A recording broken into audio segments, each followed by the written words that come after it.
commercial services for its satellite internet in the second half of 2023. If Starlink is successful, it may ultimately do more than just fund Musk's vision for a colony on Mars. SpaceX put in these Starlink terms and agreements that there's a bylaws in regards to how their service will be treated for people on Mars. And so SpaceX is already looking down that path and seeing, okay, well, we can have Starlink satellites around Earth in orbit, but then we can also put them in orbit around Mars and then just connect the two and have, this expansive, not just a global satellite system, but a multi-planetary satellite system. But for now, Earthlings are glad that Starlink exists, even if it's not yet perfect. When they first reached out to us, they did label their beta test as the better than nothing beta test, and for people like me, it's 100% better than nothing.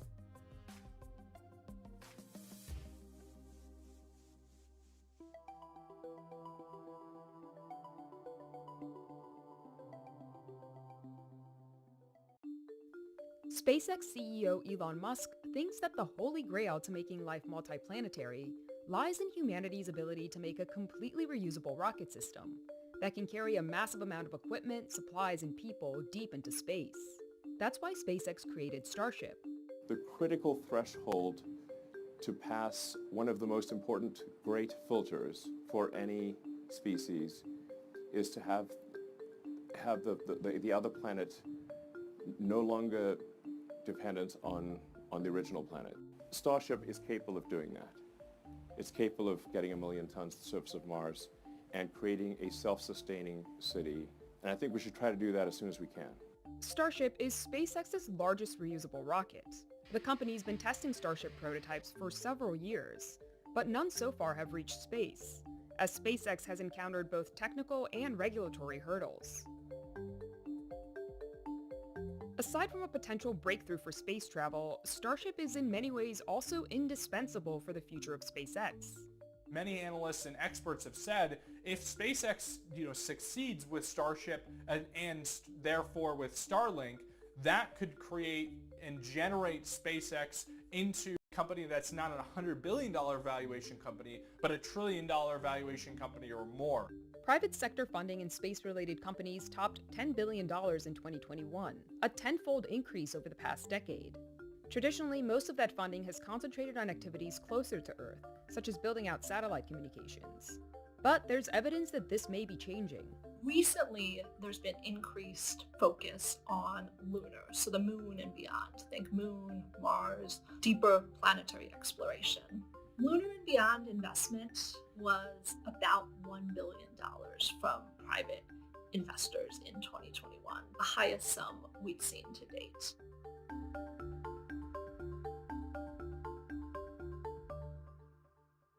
Even before founding SpaceX, Elon Musk had dreamed of reaching Mars, and Starship is the means to that end. The first thing you notice about Starship is that it's monstrous. The vehicle is made up of 2 stainless steel components. At the bottom stands the first stage Super Heavy booster. Stacked on top is the second stage Starship spacecraft, which will be able to carry more than 100 metric tons of cargo and crew per launch. Collectively referred to as Starship, the 2 components loom nearly 400 feet into the air, almost 100 feet taller than the Statue of Liberty. To get all of this weight off the ground is no easy task, and will require 33 of SpaceX's Raptor engines for the booster, and another 7 engines for the Starship spacecraft. To get an idea of just how powerful Starship is, it's helpful to compare it to Saturn V, which was the rocket used by NASA to send astronauts to the moon during the Apollo mission. The Saturn V was 7.5 million pounds of thrust, and Starship is 17. So it's more than twice the thrust of a Saturn V, which was the largest rocket ever to get to orbit. Musk says SpaceX's next-generation rocket is also more economical than Saturn V. The COSX is the best in history, I think, for any rocket development. We are talking about a rocket that's more than twice the mass and thrust of a Saturn V, and also designed to be fully reusable, which is obviously also much better from an environmental standpoint to have a fully reusable rocket, for a development cost that is between 5 and 10% of Saturn V. The key to lowering costs is reusability. SpaceX sells its smaller Falcon 9 rockets for between $60 and $90 million, but has brought the cost per launch down to under $30 million by landing the booster, the most expensive part of the rocket, and using it multiple times. With Starship, SpaceX hopes to go one step further, reusing both the Starship spacecraft and the booster. The booster is going to take off and then fly back to the launch tower and aspirationally land on the arms, which does sound insane. If it does come in too fast and shear off the arms, then I guess it will be a farewell to arms. The retrieval of the Starship spacecraft seems equally challenging. The idea is for Starship to re-enter Earth's atmosphere on its side, its heat shield-covered belly protecting the vehicle from the intense temperature. Closer to the ground, Starship's Raptor engines will kick in and flip the vehicle vertically for landing. Starship has yet to fly any missions, but the project has already brought in some major funding for SpaceX. SpaceX has new contract revenue streams through a major NASA deal to use Starship for the agency's Artemis program to deliver astronauts to the moon's surface by the middle of this decade. SpaceX was the sole winner of the nearly $3 billion contract, beating out Blue Origin and Dynetics. NASA has begun paying in hundreds of millions of dollars to SpaceX already towards that development contract. The majority of SpaceX's revenue comes from its launch business. The Falcon 9 and Falcon Heavy series of rockets have been generating upwards of $2 to $3 billion of revenue a year for the company. They've been able to generate a lot of returns through rideshare programs, through delivering cargo and astronauts to the International Space Station for NASA and other international partners, and more recently been delving into flying private astronauts. But SpaceX's golden egg will likely be Starlink, a satellite internet business which is expected to eventually surpass SpaceX's rocket business. Elon Musk has previously estimated that the company's Starlink business could generate revenues of upwards of $30 billion a year. Starlink is a global internet satellite network made up of thousands of satellites known as a constellation. SpaceX has so far launched around 2,000 satellites, but the company has said that around 12,000 satellites would be needed before the constellation is fully operational. Eventually, SpaceX hopes to bump that number up to 42,000 satellites. The service has over 145,000 customers, but startup costs for the project are steep, and SpaceX is currently losing money on Starlink. Musk recently expanded Starlink's service to Ukraine at the request of the country's vice prime minister. In early March, Musk tweeted that Starship development may be delayed as SpaceX focuses on aiding Ukraine.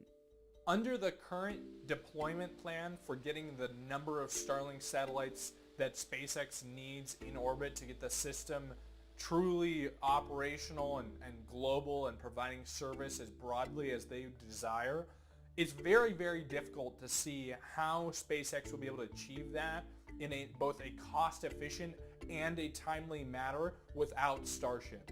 Falcon 9 currently can carry roughly 50 to 60 Starlink satellites at a time into low Earth orbit. However, SpaceX executives have said before that the goal with Starship and its current design is to launch 400 Starlink satellites at a time into low Earth orbit. With the fates of Starship and Starlink so closely intertwined, the pressure is on for SpaceX to get Starship off the ground. But the company faces some steep challenges. Right now, of any technical problem, I'm spending the most time personally on Raptor 2.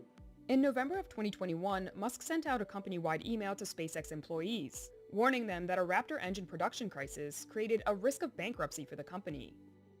Later, Musk seemed to temper his message on Twitter, saying that while bankruptcy was unlikely, it was not impossible. More recently, Musk said that SpaceX is making good progress with regard to Raptor 2 production. We're close to achieving a Raptor 2 every day production rate, so 7 a week, which is tough for a complex engine. I think by the end of this year we'll be able to produce a ship and a booster per month. The only remaining issue that we're aware of is melting the chamber. It's got like on the order of a gigawatt of heat, so it's like what a nuclear power plant produces. So it really is desperately trying to melt at any point in time. In order to understand this challenge, it helps to know a little bit about rocket engine design. A rocket engine in a simple form, it's simple. You just have what is referred to as a thrust chamber, a combustion chamber. You just bring in oxygen and your fuel, and you're burning it into that chamber. The challenge is that chamber is running at really, really high pressures and really, really high temperatures.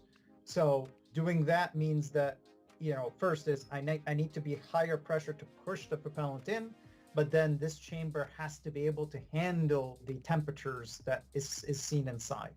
As the oxygen and fuel burn, they eject a high-pressure gas from the nozzle, which in turn propels the rocket into the air. While most rocket engines use either kerosene or hydrogen as fuel, SpaceX decided to make its Raptor 2 engines run on methane. SpaceX used methane primarily because it's the perfect balance between hydrogen being an expensive fuel and challenging to operate versus kerosene, which is, yes, it's cheaper, but energy density is lower compared to methane. The key challenges with using methane is that it will run actually hotter than the typical kerosene. So SpaceX have publicly noted that they've developed special alloys to handle the higher temperature of methane.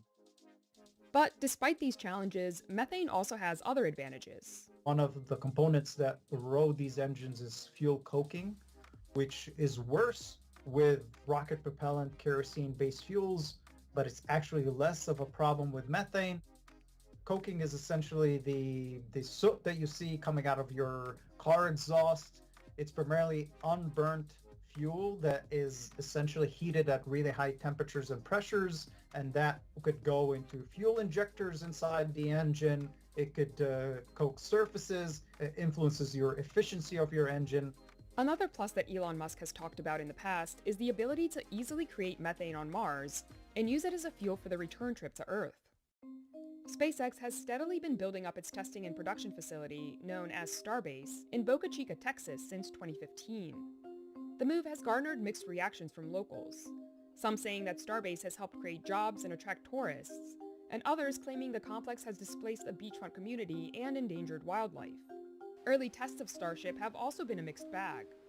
While SpaceX has had a number of successful Starship launches, the company has lost several prototypes during landing attempts. In May 2021, SpaceX successfully completed its first high-altitude test, the rocket being destroyed. Besides technical problems, Starship also faces regulatory challenges. The next major milestone for Starship is the orbital flight test. They've been really trying to get across this major hurdle of getting an environmental assessment completed by the Federal Aviation Administration, which would give them the key launch license to take those tests from just short flights to all the way launching into space. The FAA has said it would complete its environmental assessment by March 28th, but that date could be pushed farther if the agency decides that it needs more time to do a deeper review. Musk said that if this were the case, SpaceX would consider launching Starship from its other location in Florida. I guess our worst case scenario is that we would be delayed for 6 to 8 months to build up the Cape launch tower and launch from there. SpaceX's $100 billion valuation makes it one of the most valuable private companies in the world. For the last several years, they've been raising billions of dollars annually from a broad range of investors and steadily increasing their valuation. As far as we can tell, most of the funding for Starship's development comes from outside investors who are buying the currently privately traded stock that SpaceX holds in exchange for capital that the company can use to fund that development. SpaceX has previously said that Starship would cost upwards of $5 billion to develop, whereas the Starlink satellite internet program could cost anywhere between $5 and $10 billion to develop. So investors getting in at this late stage might be less willing to put more money behind the project if they know that they've hit a roadblock. Beyond just benefiting SpaceX, experts believe that having a rocket like Starship that's able to lug a massive amount of stuff into space will open up opportunities for other companies. When you look at the infrastructure in space today, the International Space Station, other assets, they were required to be assembled piecemeal in space because we were limited in the ability to carry mass to space. If you now can create much larger systems or infrastructure that can be brought whole up to space, it requires less complexity, less on-orbit assembly, and thus is overall more efficient and helps drive creation of a space economy. Musk agrees that Starship would be widely beneficial. One of the rebuttals we'll sometimes hear is, like, sure, but what about all the problems on Earth? And I completely agree that the vast majority of resources should be dedicated to solving problems on Earth. Absolutely. I'd say like more than 99% of our resources should be oriented towards solving problems on Earth. It's important to note that NASA's annual budget is only 0.36% of the federal budget. And in fact, of the national GDP, it's less than 1/10 of a percentage point. Given this establishing security for life itself and having an exciting future and inspiring kids about the future, I think it's worth it. Let's go out there and find out what this